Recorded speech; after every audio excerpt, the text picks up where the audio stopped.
Hello friends, मेरा नाम है दिव्यांशु और मैं आज आपको इस वीडियो में क्वाड्रेटिक इक्वेशन के बारे में पढ़ाऊंगा। ये टॉपिक मैंने आईएससी बोर्ड को ध्यान में रख करके बनाया है। इस पूरे टॉपिक को मैंने 6 पार्ट्स या 6 वीडियोस में ब्रेक करा है। शुरुआत के 3 वीडियोस क्लास 10th के लिए और बाद के 3 वीडियोस क्लास 11th के लिए डेडिकेटेड हैं। क्वाड्रेटिक इक्वेशन स्टार्ट करने से पहले एक छोटा सा ग्लांस ले लेते हैं इक्वेशन पे। इक्वेशन क्या होती है, ये जो इक्वेशन है ये इसका मतलब क्या होता है। देखो, इक्वेशन एक ऐसा मैथमेटिकल स्टेटमेंट होता है जो सिंपल सी हमें एक बात बताता है कि कोई भी दो क्वांटिटीज, कोई भी दो एक्सप्रेशंस इक्वल है। कोई ऐसी बात नहीं है कि बहुत ही कठिन सी बात है, बहुत डिफिकल्ट क्वेश्चन है ये ना। बस जहां पे भी आप ये इक्वल साइन देखेंगे ना, आप समझ जाएंगे क्या है, ये इक्वेशन बन रही है। ठीक है, कोई अलग बात नहीं है। अब देखो, जैसे एग्जांपल लिया गया है, ये आपका क्या है, 2x इज इक्वल टू 8 है। इसका क्या मतलब हुआ, 2x मतलब क्या है, 8 है। जब भी पूछेगा 2x क्या भैया, 8। ठीक है, इसके रिगार्डिंग, इससे रिलेटेड कभी भी कोई भी क्वेश्चन पूछा जाएगा, आपके किसी क्वेश्चन में लिखा हुआ है, उसमें आपने क्वेश्चन बनाया 2x इज इक्वल टू 8, आपसे 2x की वैल्यू पूछी गई, आपने सिंपल सा 8 लिख दिया। ठीक है, कोई रॉकेट साइंस तो है नहीं, आराम से एकदम सिंपल सी बात है। Same goes for second equation, क्या है, 3y minus 9 is equal to 0। Same वही बात। अब इससे रिलेटेड कभी भी कोई भी बात पूछी जाएगी, आप क्या बोलोगे, 3y माइनस 9 किसके बराबर है, 0 के बराबर है। तो कहीं पे भी अगर 3y माइनस 9 लिखा है, उस जगह पे आप 0 भी लिख सकते हैं। क्या ये बात समझ में आई? हाँ भाई, समझ में आ गई होगी आई थिंक। अब देखिए तीसरी इक्वेशन देख लो। तीसरी इक्वेशन क्या है, 2x² plus 7x plus 6 is equal to 0। और ये कैसे इक्वेशन नहीं, ये तो चलो खैर बात की बात है, अभी देखते हैं इस पे। तो वही सेम जैसे बाकी के दो के साथ किया आपने, इसमें भी यही करोगे आप। क्या करोगे आप कि भाई 2x² प्लस 7x प्लस 6, इस पूरे की वैल्यू क्या है, इस पूरे की वैल्यू है इक्वल टू 0, है ना। अब ये क्या आगे काम करोगे, कैसे क्या निकालोगे वैल्यू, बात की बात है। अच्छा चलो खैर, उसके पहले एक चीज़ और देख लो। देखो, एक छोटी सी बात समझा लेता हूँ। आई थिंक आप लोग 10th और 11th या ऐसी क्लास में पढ़ रहे हो तो फिर आपको पता होगा, लेकिन फिर भी एक छोटा सा रिवीजन है। देखिए, लीनियर इक्वेशन क्या होती है ये देख लीजिए। लीनियर इक्वेशन, क्वाड्रेटिक इक्वेशन पहले देख लीजिए, फिर बात करेंगे आगे। देखिए, ये जो पहले दो एग्जाम्पल थे, ये जो 2x इक्वल्स टू 8 और 3y माइनस 9 इक्वल्स टू 0 वाला, इन दोनों ही इक्वेशंस में दो वेरिएबल हैं। एक ऊपर वाली में x है, नीचे वाले में y है। वेरिएबल मतलब जिसकी वैल्यू सर्टेन नहीं है कि नहीं।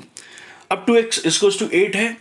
ये जो इक्वेशन है, इसमें जो वेरिएबल है आपका x, उसकी पावर क्या है, आपको कुछ दिख तो रही नहीं होगी। पावर जानते हो ना, कुछ दिख तो रही नहीं होगी। तो जब दिख नहीं रही है पावर, तो इसको हम क्या कंसिडर कर लेते हैं, 1। Same goes for second equation. क्या लिखा है, 3y minus 9 equals to 0, is there any power on y, no ना, हमें दिख नहीं रही एटलीस्ट, तो हम क्या कंसिडर कर ले रहे हैं, 1। जब भी किसी इक्वेशन में जो वेरिएबल एग्जिस्ट कर रहा है, उसकी पावर अगर आपको दिख नहीं रही, तो हम क्या कंसीडर करते हैं, वो 1 है। तो जब भी किसी इक्वेशन में जो एग्जिस्टिंग वेरिएबल होते हैं, उनकी पावर, उन सभी वेरिएबल्स की पावर अगर 1 होती, तो वो इक्वेशन क्या होती, लीनियर इक्वेशन। ठीक है ना, लीनियर इक्वेशन। एक और भी बात है, आपने क्लास 9th में भी देखा होगा, लीनियर इक्वेशन जब आप सॉल्व करते होगे तो आपने ग्राफिकल मेथड देखा होगा। तो उसमें क्या होता था, उसमें जैसे कोई भी एक सर्टेन कोई भी इक्वेशन ले लेते हैं, जैसे x plus Y is equal to 0, तो ये क्या है, लीनियर इक्वेशन है ये भी, लेकिन ये क्या है, दो वेरिएबल में थी, है ना। आप लीनियर इक्वेशन को जब भी आप ग्राफ में रिप्रेजेंट करोगे तो वो कोई ना कोई लाइन बनाती है, इसलिए उसको हम लीनियर इक्वेशन कहते हैं, है ना। सिंपल सी बात है, कोई इक्वेशन है, उसमें एग्जिस्टिंग वेरिएबल, उनकी पावर 1 है, तो वो लीनियर इक्वेशन, बात खत्म। कोई बहुत बड़ी रॉकेट साइंस की बात नहीं करेंगे, ठीक, सिंपल सी बात है। थर्ड इक्वेशन के केस में क्या चीज है, यहां पे भी एक ही वेरिएबल है। देखिए 2x², x है ना, 7x, x ही है, लेकिन जहां पे जो हाईएस्ट पावर है, मतलब कितनी आ रही है, वो हाईएस्ट पावर जो जा रही है वो है 2। क्यों भाई, क्यों बोल रहा हूं, क्या लिखा हुआ है, 2x²। ये जो 2 है, ये दिख रहे हो ना, x की पावर वेरिएबल में जो हाईएस्ट पावर कितनी आ रही है, वो 2 आ रही है। तो जब भी किसी इक्वेशन में वेरिएबल की हाईएस्ट पावर 2 होगी या वो स्क्वायर होगा तो वो क्या हो जाएगी, क्वाड्रेटिक इक्वेशन। समझ में आ रही ना। जनरल क्वाड्रेटिक इक्वेशन चलो आप देख लेते हैं। क्वाड्रेटिक इक्वेशन समझ में आ गई होगी I think. General quadratic equation, इसको आगे देखते रहते हैं, हमारा सेंस और क्लियर होता रहेगा और अच्छे समझ में आता रहेगा।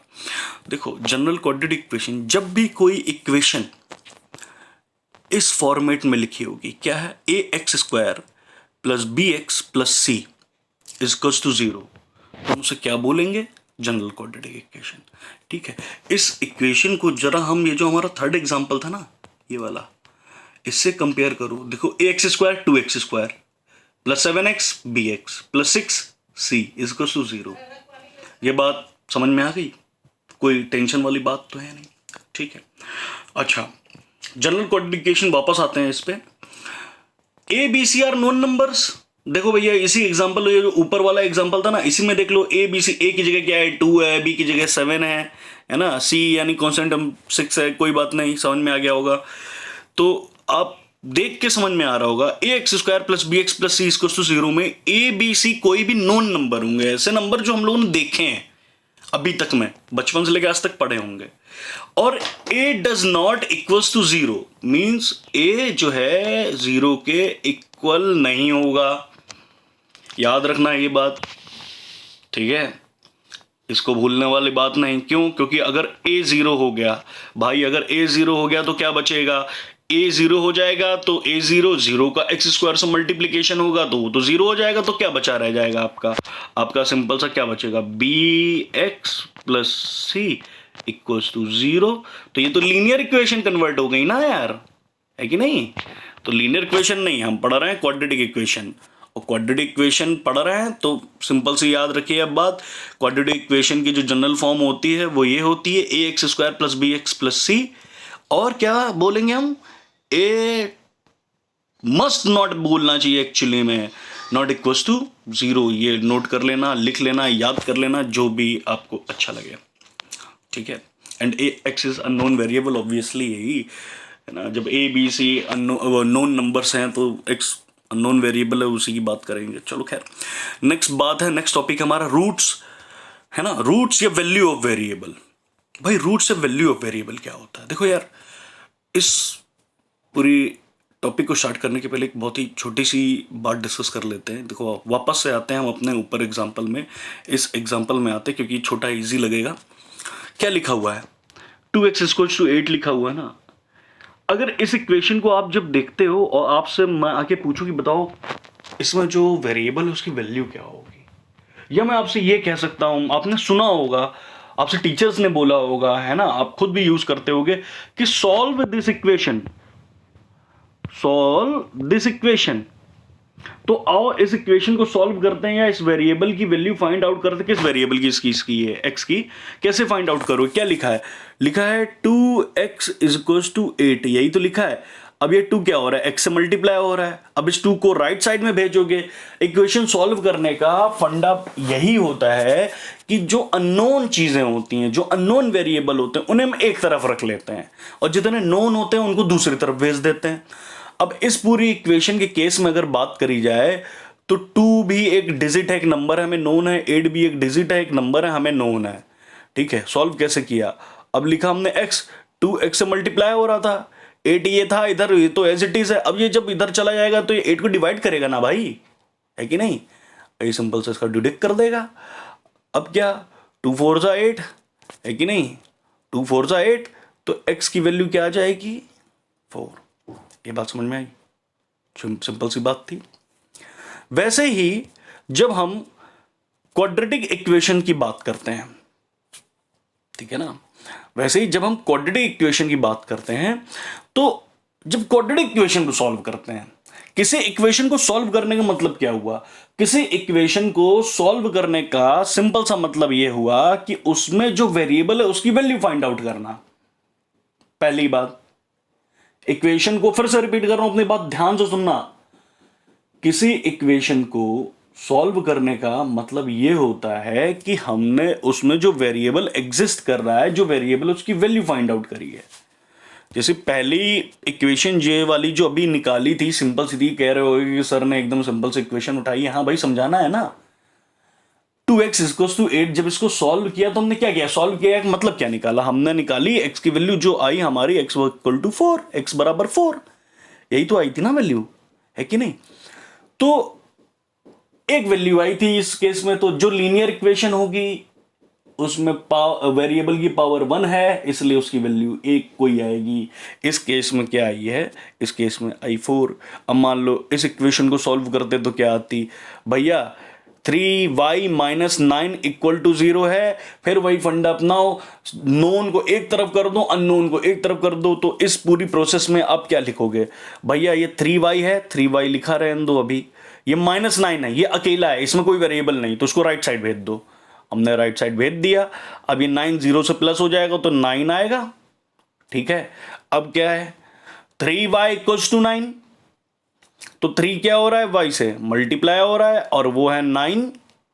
अब ये 3 यहां मल्टीप्लाई हो जा रहा है तो राइट साइड में जाएगा तो क्या हो जाएगा, राइट साइड में आएगा तो डिवाइड हो जाएगा, तो क्या बचेगा, y इक्वल्स टू 9/3। ये डिवाइड कर देगा तो क्या आया, y की वैल्यू आई आपकी 3। आई कि नहीं आई, सिंपल सी बात है। ये हमने क्या किया है, इस पूरी प्रोसेस को हम बोलेंगे सॉल्विंग एन इक्वेशन, है ना। हमने इक्वेशन को सॉल्व करा है, वैसे ही क्वाड्रेटिक इक्वेशन को भी सॉल्व करोगे।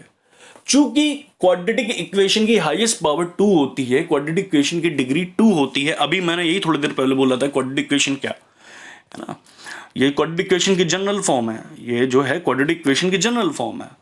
यहां पे आप देख रहे हो, ये देख रहे हो ना, ये वाला टर्म एक्स स्क्वायर, यहां पे वेरिएबल की हाईएस्ट पावर कितनी है, 2 है, इसलिए यहां पे एक्स की वैल्यू भी कितनी निकलेंगी, 2 निकलेंगी दोस्त, ठीक है। जितनी इक्वेशन के डिग्री होगी, जितनी वेरिएबल की पावर होगी, उतनी उसकी वैल्यू निकलेंगी। ये बात गांठ बांध करके याद कर लो। हमारी क्वाड्रेटिक इक्वेशन की बात कर रहे हो तो वहां पे क्या होता है, एक्स स्क्वायर होता है, डिग्री 2 होती है, वेरिएबल की हाईएस्ट पावर 2 होती है, इसलिए उसकी भी कितनी वैल्यू आएंगी, 2 आएंगी। आई थिंक बात क्लियर हो गई, इतनी बात अभी तक समझ में आई होगी। अब बात समझना, टॉपिक क्या था, मतलब हेडिंग क्या थी, हमारा नेक्स्ट टॉपिक क्या था, रूट्स या वैल्यू ऑफ वेरिएबल। देखो, वैल्यू ऑफ वेरिएबल से समझ में आ गया होगा दोस्त क्या कहना चाह रहा हूं। अब जैसे हमारे इसी केस में ले लो, इस ये वाला केस है ना, इसमें क्या है हमारे quadratic, 2x² + 7x + 6 is equals to 0। यही है ना हमारी quadratic, 2x² + 7x + 6 is equals to 0। अब इसको अगर मैं सॉल्व कराऊं तो इस केस में हमें x की 2 वैल्यू चाहिए। 2 वैल्यू क्यों, क्योंकि ये क्वाड्रेटिक है, पावर 2 है, इसलिए 2 वैल्यू आएंगी, है कि नहीं। तो ये जो वैल्यू आएंगी इसे हम क्या बोलेंगे, variable of value. Common sense वाली बात है, वही बात हिंदी में बोलो, वही बात इंग्लिश में बोलो, बड़ी बेवकूफ़ी वाली बात लगी यार, ठीक है। और इसी वैल्यू ऑफ वेरिएबल को क्वाड्रेटिक में हम क्या बोलते हैं, रूट्स ऑफ इक्वेशन। रूट्स मतलब जड़ें, रूट्स ऑफ इक्वेशन, है ना, एक्स की वैल्यूज या हमारे वेरिएबल की वैल्यूज, सिंपल सी बात है। और इस वैल्यू को निकालने के हमारे 2 तरीके। देखो, लीनियर इक्वेशन तो हमने 9 तक पढ़ लिया, हमने कई सारे मेथड देख लिए, है ना। जैसे ये आपकी ये जो लीनियर इक्वेशन थी, ये लीनियर इक्वेशन तो 1 वेरिएबल की थी, हमने तो 9th में और ज़्यादा डिफिकल्ट लीनियर इक्वेशंस को सॉल्व करा है। वो आपका एक्स और वाई सब होते 2 वेरिएबल, कभी कभी 3 वेरिएबल के भी क्वेश्चन आ जाते थे, है नहीं, XYZ वाले। तो वैसे इसमें XY वाले होते थे। कितने मेथड आपने देखे, हमने क्या क्या देखा, हमने एलिमिनेशन मेथड पढ़ा, हमने सब्स्टिट्यूशन मेथड पढ़ा, है ना, हमने क्रॉस मल्टीप्लिकेशन मेथड पढ़ा, हिंदी में बोलते उसे वज्र गुणनखंड विधि, है ना। फिर हमने एक ग्राफिकल सॉल्यूशन भी देख लिया ऑफ लीनियर इक्वेशन, है ना। 2 लाइनें बनती थी, 2 अलग अलग लीनियर इक्वेशन से कट करती थी, वो कॉमन पॉइंट होता था, वही सॉल्यूशन होता था। तो वैसे ही क्वाड्रेटिक को सॉल्व करने के आपके जो सिलेबस में है ये 2 मेथड है, एक है फैक्टराइजेशन मेथड, दूसरा है श्रीधराचार्य फॉर्मूला के थ्रू।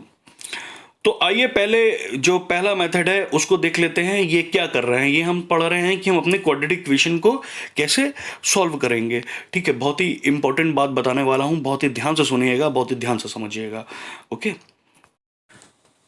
पहला मेथड है हमारा फैक्टराइजेशन मेथड, ठीक है ना। क्या करोगे इस मेथड में, देखिए, किसी भी क्वाड्रेटिक इक्वेशन को सॉल्व करने का बहुत आसान सा तरीका होता है। सबसे पहले इस पूरी क्वाड्रेटिक इक्वेशन में कांस्टेंट टर्म देखते हैं। जैसे इस पूरी क्वाड्रेटिक इक्वेशन में कांस्टेंट टर्म क्या है, अब ऑब्जर्व करोगे आपको मिलेगा 6। क्यों? क्योंकि ये जो 6 है ये अकेला है। देखिए सबसे पहले क्या लिखा हुआ है, सबसे पहले लिखा हुआ है 2x², है ना। यहाँ 2 तो एक नंबर है, फिक्स है, लेकिन क्या x के बारे में आपको अभी पता है? नहीं पता है ना, हमें अननोन है, ये वेरिएबल है। तो अगर जब आप ये पूरा टर्म उठा के देखते हो 2x², तो ये कुल मिलाकर के हमें पता नहीं क्या है, क्योंकि ये तो चलो ठीक है 2 है, एक नंबर है, कोई दिक्कत नहीं, लेकिन x के बारे में नहीं पता। ठीक है, वैसे ही फिर दूसरा टर्म क्या है, 7x है, सेम वही बात, 7 नंबर है लेकिन x वेरिएबल हो, चूंकि दोनों आपस में मल्टीप्लाई हो रहे हैं, एक नोन है एक अननोन है, दोनों आपस में मल्टीप्लाई हो रहे हैं, रिजल्टेंट भी अननोन होगा, तो ये जो पूरा जो 7x है ना, ये अननोन है। लेकिन एक बात फिक्स है कि इस पूरी क्वाड्रेटिक में जो कांस्टेंट नंबर है वो 6 है, क्योंकि यहां पे कोई भी वेरिएबल नहीं है। तो इस 6 को पकड़ लो, इससे मल्टीप्लाई करो, जो भी चीज, जो भी नंबर आपका x² के साथ मल्टीप्लाई हो रहा है, जैसे हमारा यहां पे क्या लिखा है x² के साथ, यहां हमारा लिखा है 2x², पॉजिटिव, कोई साइन नहीं, मतलब पॉजिटिव का है, तो हमारा नंबर क्या हो गया 2 या प्लस का 2। इस 2 का इस कांस्टेंट नंबर के साथ मल्टीप्लाई कर दो, आया क्या हमारा 12। अब इस 12 के ऐसे फैक्टर निकालिए जिनको ऐड करने पे क्या आ जाए, 7 आ जाए। बात की बात, ऐड ही क्यों करें और 7 ही क्यों आए? ठीक है, समझ में आ रही ना बात। 12 आया, ठीक है, हमने क्या किया, कांस्टेंट का x² के साथ जो मल्टीप्लाई हो रहा था हमने कर दिया, उन दोनों का आपस में मल्टीप्लाई, हमें मिल गया 12। मतलब भैया कांस्टेंट हमारा 6, x² के साथ हमारा मल्टीप्लाई हो रहा था 2, तो 6 × 2 12 आ गया। ठीक है, 12 के हमें फैक्टर निकालने, ठीक है, कैसे फैक्टर निकालेंगे, 12 के ऐसे 2 फैक्टर निकालेंगे जिनको हम ऐड करें तो हमारा 7 आ जाए। भैया ऐड ही क्यों करें और 7 ही क्यों आए, बताता हूं क्यों ऐड करें और क्यों 7 आए, सुनना समझना। देखो ऐड हम इसलिए कर रहे हैं, हमें ऐड करना है फैक्टर्स को, सब्ट्रैक्ट करना है फैक्टर को, या जो भी करना है फैक्टर को, जो भी करना, मैं नहीं कह रहा हूं ऐड करना, मैं नहीं कह रहा हूं सब्ट्रैक्ट करना, जो भी कुछ करना है ना, जो भी नौटंकी करनी, जो भी नाटक करना, जो भी करवा चौथ फैलाना है, वो डिपेंड करेगा कांस्टेंट टर्म के सामने लगे, आगे लगे हुए साइन से। नहीं बात समझ में आई? समझाता हूं।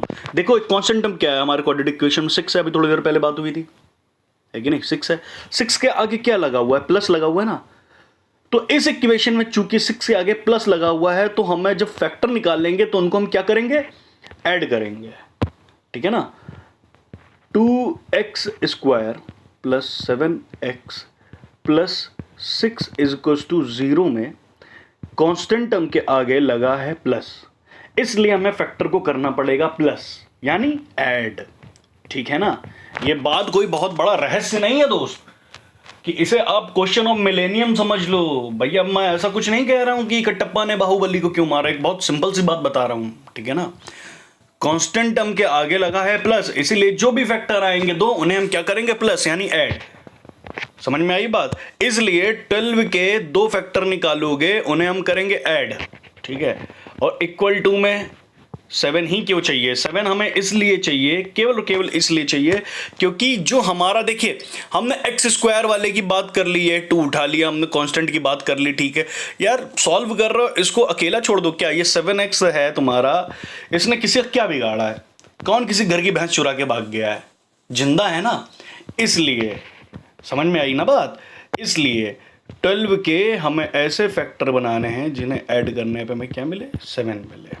ठीक है, आपको बात समझा रहा हूँ, मोटी मोटी समझाने का मेरा तरीका अलग है, समझ जाइएगा। तो 12 के फैक्टर बहुत आसान से है, 4 और 3 आए, 4 को 3 से ऐड करो या मल्टीप्लाई करो, मल्टीप्लाई करेंगे वापस से 12 मिलेगा, ऐड करेंगे तो 7 मिलेगा, है कि नहीं। अब इस 7, ये जो 7 है, 7 जहां पे है उसकी जगह हम 3 + 4 लिख लें, कोई समस्या वाली बात तो है नहीं, बात तो एक ही है ना, कौन सी गलत बात है कि नहीं। तो वही तो हमने कर लिया इस स्टेप में, 2x² प्लस 7 की जगह ब्रैकेट पुट करके कर दिया, 4 + 3 ब्रैकेट क्लोज, x + 6 = 0। ठीक, समझ में आ गई बात। अब देखो, समझो, सीखो, क्या लिखा है, प्लस ब्रैकेट के अंदर 4 + 3 ब्रैकेट क्लोज x, ये प्लस है, 4 के आगे कोई साइन नहीं है ना, तो 4 के आगे अगर कोई साइन नहीं है तो हमने क्या कंसीडर कर लिया, प्लस। ठीक है, तो इस प्लस का यहां पे मल्टीप्लाई हुआ, क्या आया, प्लस। अब ये 4 है, इसके अलावा इस पूरी चीज में कोई नंबर दिख रहा है, नहीं दिख रहा है, अरे मतलब मल्टीप्लाई होते हुए, ठीक है ना। तो यहां पे क्या आया, 4 ही रहेगा। अब ये तो चूंकि ब्रैकेट है, तो यानी इस पूरे से x का मल्टीप्लाई हो रहा है, तो ये x 4 से मल्टीप्लाई हो गया। समझ में आया। अब ये प्लस, फिर इस प्लस से देखो, ये फिर वही बात ना, ब्रैकेट लगा है तो ये मल्टीप्लाई होगा, है कि नहीं।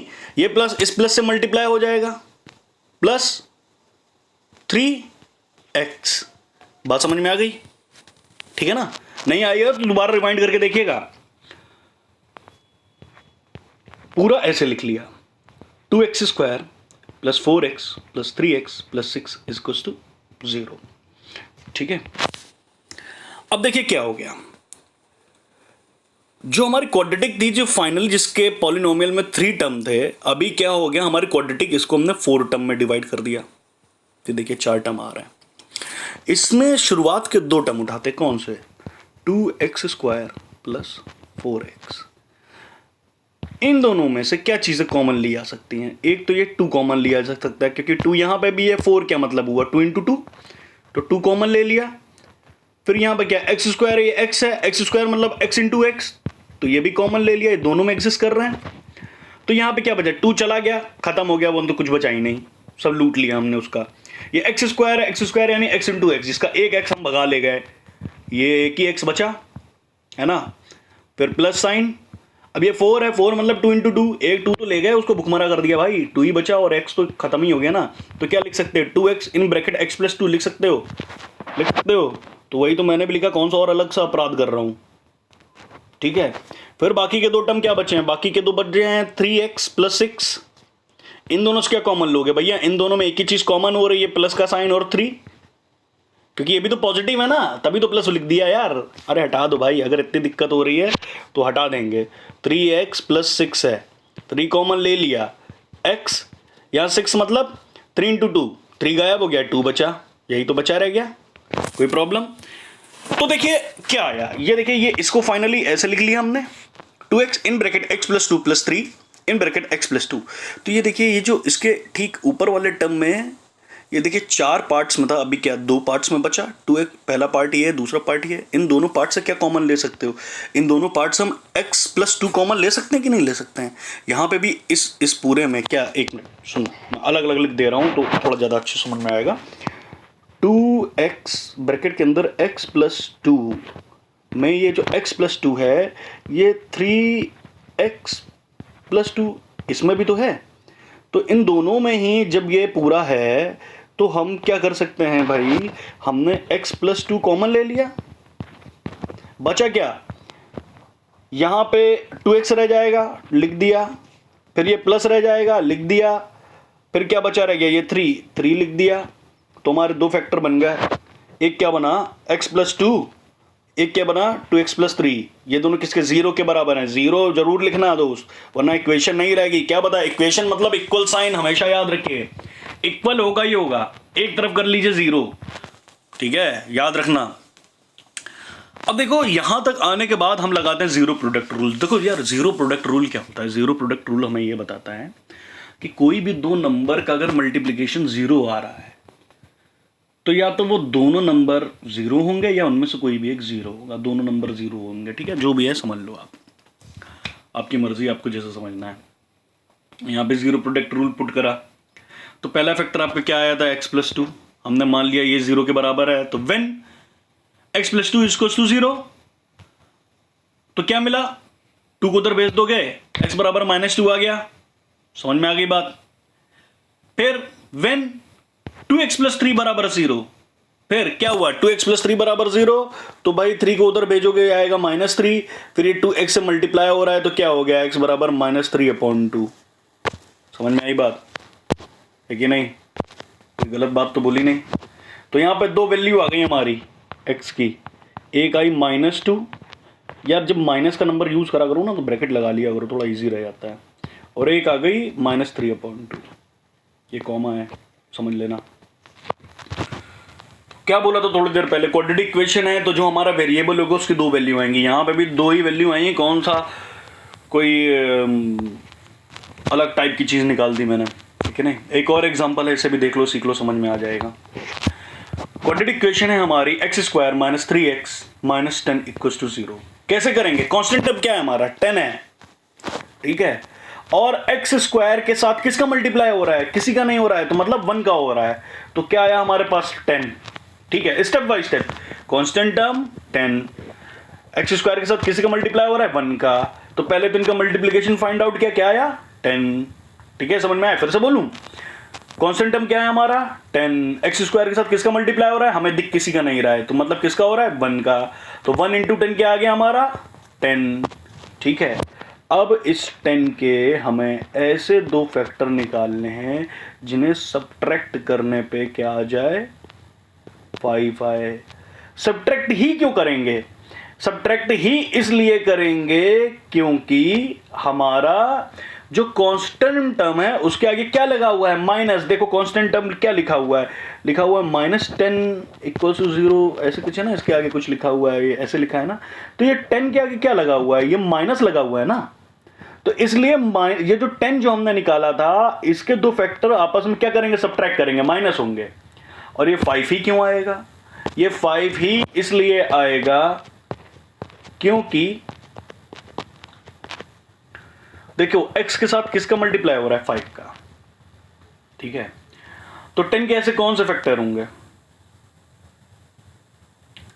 सॉरी 5, ये मैं मेरे से थोड़ी सी छोटी सी गलती हो गई। ये देखिए मैंने क्वाड्रेटिक पे ध्यान नहीं दिया जल्दी में। ये है हमारी क्वाड्रेटिक, ठीक है ना। हमने क्या किया था? 10 का सिंपल सा 1 से मल्टीप्लाई किया था, क्या आया था? 10।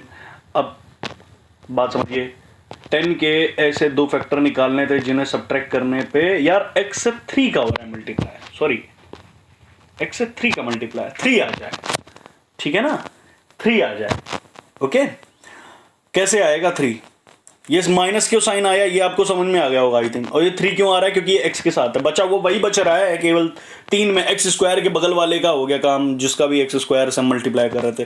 कांस्टेंट टर्म की हमने बात कर ली, इनसे मिला करके हमने बना लिया 10, ठीक है। इसको सब्ट्रैक्ट करना है, इसकी भी हमने बात कर ली है। जो साइन लगा था माइनस, ये था ना X square minus 3x minus 10 equal to 0। तो कांस्टेंट टर्म के आगे क्या लगा था? माइनस लगा था। तो हमने क्या किया? जो फैक्टर हमारे बनेंगे उसको हम माइनस करेंगे, है कि नहीं। ये थोड़ा गंदा ज़्यादा हो गया, 1 मिनट रुकिएगा।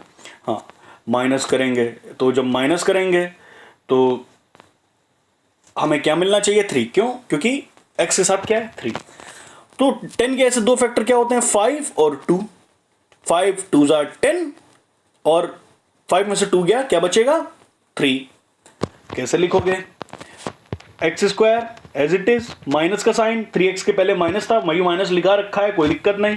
ब्रैकेट के अंदर 5 माइनस 2, 3 की जगह लिख सकते हैं x माइनस 10 इक्वल्स टू 0। ये अलग से एक और एग्जांपल इसलिए बता दिया, ये जो कांस्टेंट के आगे जो नंबर होता है ना, तो आप जो दो फैक्टर, कई स्टूडेंट्स ऐसे होते हैं जिनको पता नहीं होता है कि जो फैक्टर होंगे उन्हें हम ऐड करेंगे या सब्ट्रैक्ट करेंगे। होते हैं बहुत से होते हैं, ऐसा नहीं कि सबको पता ही होता है, बहुत से ऐसे होते हैं। तो उनके लिए वीडियो देख रहे हो, किसी को नहीं बताना है कि हमें पता था नहीं पता था, क्या जरूरत है यार, है ना, समझ जाओ, ठीक है। कोई किसी के लिए यहाँ पे बेइज्जती या कोई बेइज्जती वाली कोई बात नहीं, सीखने के लिए सब आते हैं, ठीक है। तो ये सिंपल सा हमने लिख लिया। तो वापस एक बार इक्वेशन अपनी लिख लेते हैं। क्या था? एक्स स्क्वायर माइनस ब्रैकेट के अंदर 5 minus 2x minus 10 equals to 0, ठीक है। अब इसे खोलोगे, देखिए हमने इस माइनस साइन को इस 5 के साथ मल्टीप्लाई किया, तो 5 के आगे ब्रैकेट के अंदर देखो 5 पॉजिटिव है ना, तो माइनस इंटू प्लस क्या होगा? माइनस हो जाएगा। 5 और किसी नंबर से तो मल्टीप्लाई हो नहीं रहा है, और ये x, फिर ये माइनस 2 है ना, तो minus minus plus 2x minus 10 equals to 0। समझ में आया? ठीक है ना, ये आ गया।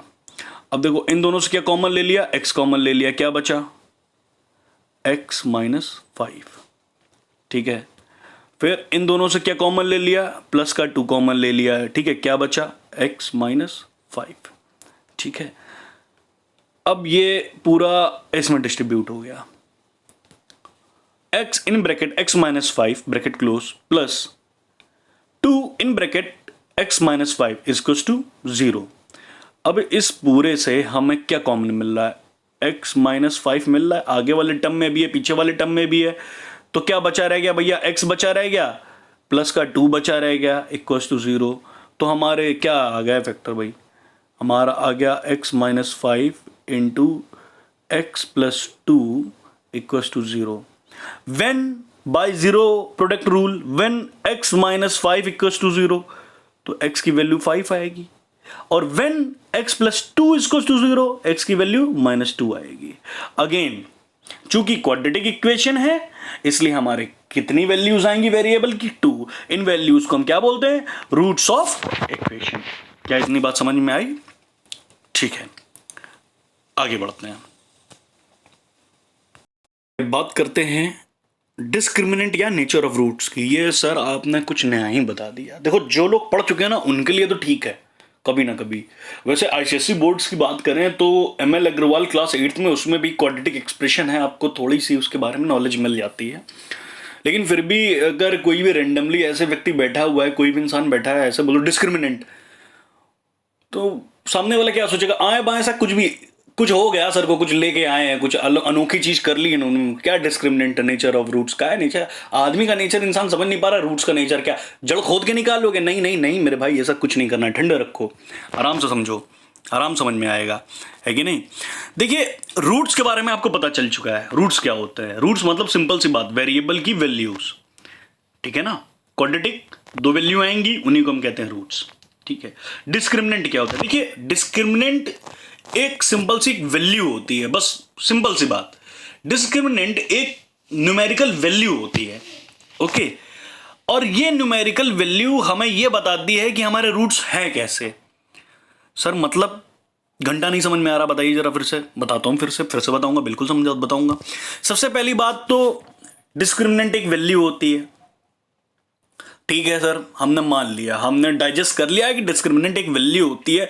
आई कहां से, उत्पन्न कहां से हो गई, ये कौन प्रोड्यूस कर गया इसको, बताता हूं कौन प्रोड्यूस कर गया इसको।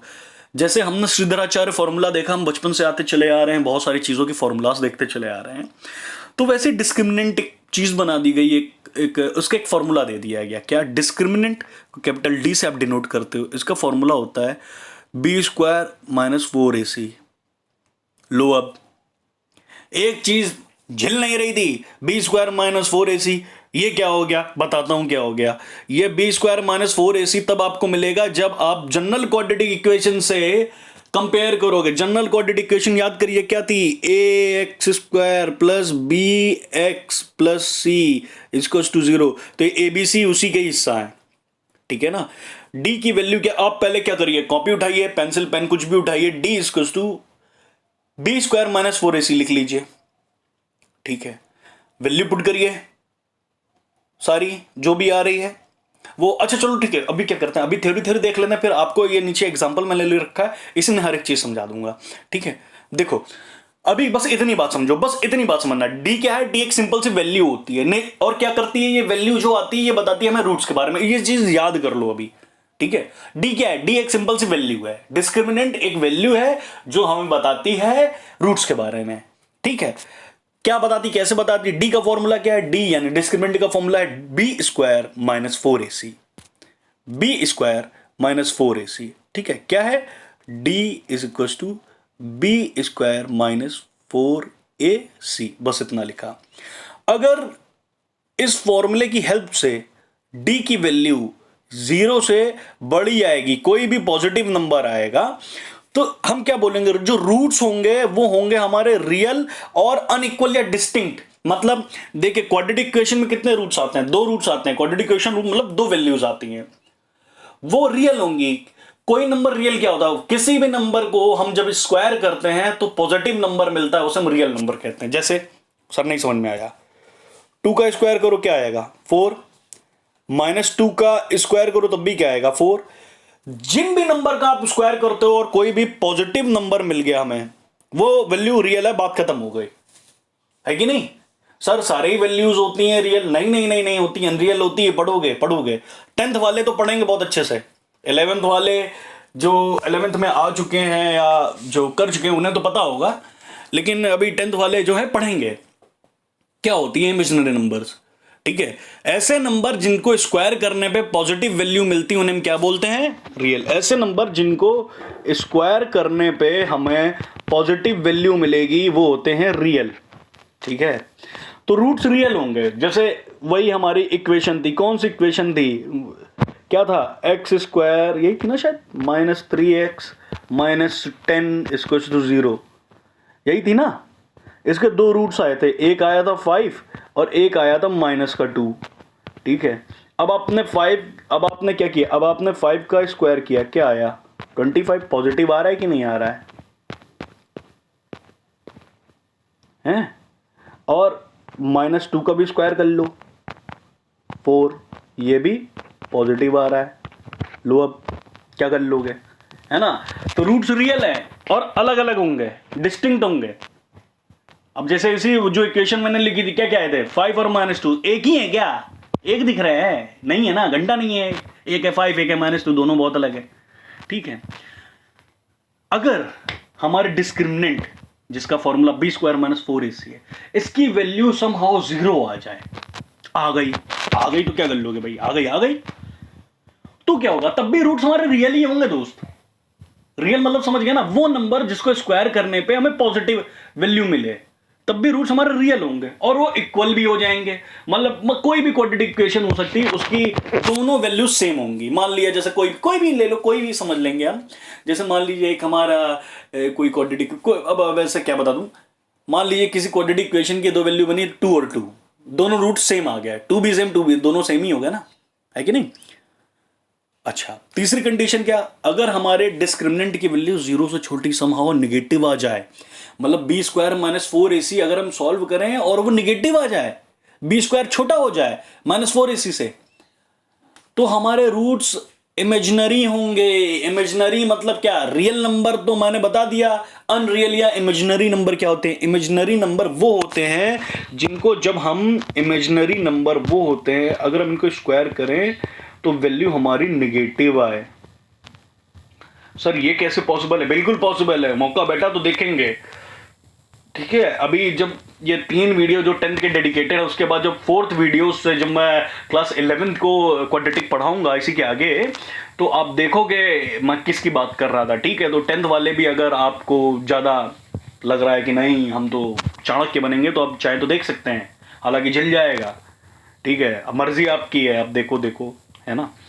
तो बस इमेजिनरी नंबर या अनरियल नंबर के लिए इतनी सी बात समझ लो, वो नंबर जिनको हम स्क्वायर करें और नेगेटिव वैल्यू आ जाए तो वो होते हैं इमेजिनरी या अनरियल। ठीक है, और एग्जांपल देखो, समझते हैं क्या काम है डिस्क्रिमिनेंट दुनियादारी, इतनी सारी बातें होंगी, क्या कहा बस समझाता हूं।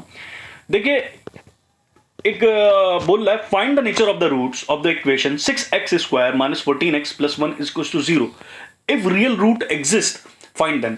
देखिए, ये क्वेश्चन मैंने ML अग्रवाल से लिया है, क्लास 10th की। ठीक है, ICSE board ML Agarwal class 10 के एग्जाम्पल है, उनमें से लिया है मैंने। ठीक है, find the nature of the root, हमें नेचर ऑफ रूट बताना है और बताना है कि रूट अगर रियल हैं, एग्जिस्ट कर रहे हैं, तो उनकी वैल्यू बतानी है। ठीक है, कोई बात नहीं। तो नेचर ऑफ रूट हमें कौन बताता है? रूट के बारे में कौन बताता है? रूट के बारे में हम बताता है D, मतलब डिस्क्रिमिनेंट। तो सबसे पहले तो हम इस D को फाइंड आउट करेंगे। अब देखो क्या लिखा है, द गिवन इक्वेशन, कौन सी इक्वेशन गिवन है, 6x² - 14x + 1 = 0, comparing it with ax² + bx + c = 0। ये क्या, ये भैया जनरल क्वाड्रेटिक इक्वेशन, इससे हमने कंपेयर किया। तो देखो, कंपेयर का मतलब क्या हुआ, कंपेयर का मतलब ये हुआ कि यहां पे ये देखो क्या लिखा हुआ है, ax², इस x² के साथ क्या है, a है, और यहां पे x² के साथ क्या है, 6 है। तो इस a को हम 6 के बराबर लिख सकते हैं, लिख दिया। फिर यहां पे क्या है, bx है, और यहां पे क्या है, -14x है। ठीक है, यहां पे क्या है, -14x है, और यहां पे क्या है, bx है। यहां x के साथ क्या मल्टीप्लाई हो रहा है, b हो रहा है, यहां x के साथ -14 मल्टीप्लाई हो रहा है, तो इस b की जगह क्या लिख सकते हो, -14 लिख दिया।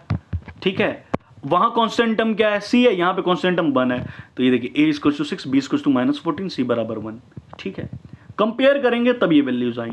सिंपल सा वही डिस्क्रिमिनेंट का जो आपको फॉर्मूला बताया था, बी स्क्वायर माइनस 4ac, सारी वैल्यू बारी बारी से पुट करी, बी स्क्वायर यानी माइनस 14 का स्क्वायर माइनस माइनस 4 ए की जगह क्या है 6 है, सी की जगह क्या है 1 है, 4 इंटू 6 24 होता है, माइनस 14 का स्क्वायर 96 होता है, सब्ट्रैक्ट करोगे क्या आएगा 72। ये 172 जीरो से बड़ा है, अरे बहुत बड़ा है भैया, थोड़ा थोड़ी नहीं बड़ा बोलते हो उसको, बहुत बड़ा है ही नहीं जीरो इसके आसपास, 172 है ना, कोई मतलब नहीं बनता।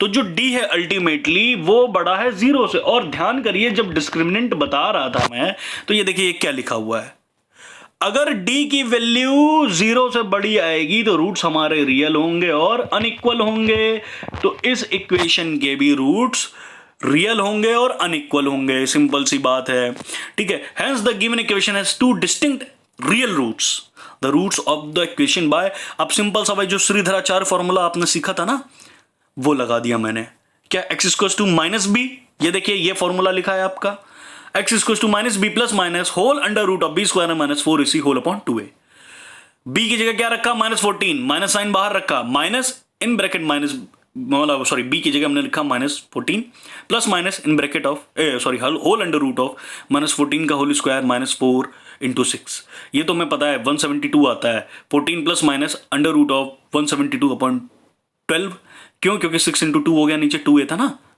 अब देखो ये 172 को आप क्या लिख सकते हो, 4 इंटू 43 लिख सकते हो, 4 किसका स्क्वायर होता है 2 का, तो इसलिए 2 बाहर आ गया, ठीक है। ये देखिए ये इधर ये 2 बाहर आ गया, ठीक है। अब ये 2 बाहर आ गया तो क्या हो गया, 14 plus minus 2 under root 43 whole upon 12, इस 14 plus minus 2 whole under root 43 से हम 2 कॉमन ले सकते हैं, तो ये 14 से 7 बचेगा, 243 से 2 चला जाएगा तो केवल अंडर रूट 43 बचेगा, और नीचे 12 है, डिवाइड कर देगा, मतलब देखिए ये थोड़ा लिख दे रहा हूं मैं, मुझे लगता है मुझे लिख देना चाहिए, ये देखिए 2 क्या बचा, यहां 7 बचा plus minus whole under root of 43 whole upon 12 है ना, 6 इंटू 2 लिख सकते हो ना, ये 2 से 2 कट गया ना भाई, तो क्या बचेगा, बचेगा तो सिंपल सा यही ना, 7 plus minus under root of 43 whole upon 6, एक बार प्लस उठाओगे क्या हो जाएगा 7 plus under root of 43 upon 6, फिर एक बार माइनस ले लोगे, ये देखिए एक ये रूट एक ये रूट, ठीक है। तो क्लास 10th की थ्योरी जितनी भी है, जो कॉन्सेप्ट है वो मैंने क्लियर कर लिया। आपकी आखिरी एक्सरसाइज वर्ड प्रॉब्लम है, मैं अगले के वीडियो में आपकी सारी प्रॉब्लम एक एक एक्सरसाइज के क्वेश्चन डिस्कस करूंगा, कुछ इंपॉर्टेंट क्वेश्चन डिस्कस करूंगा, सारे तो पॉसिबल नहीं है, ठीक है, और वो देख करके आपको और अच्छे समझ में आएगा। Thank you.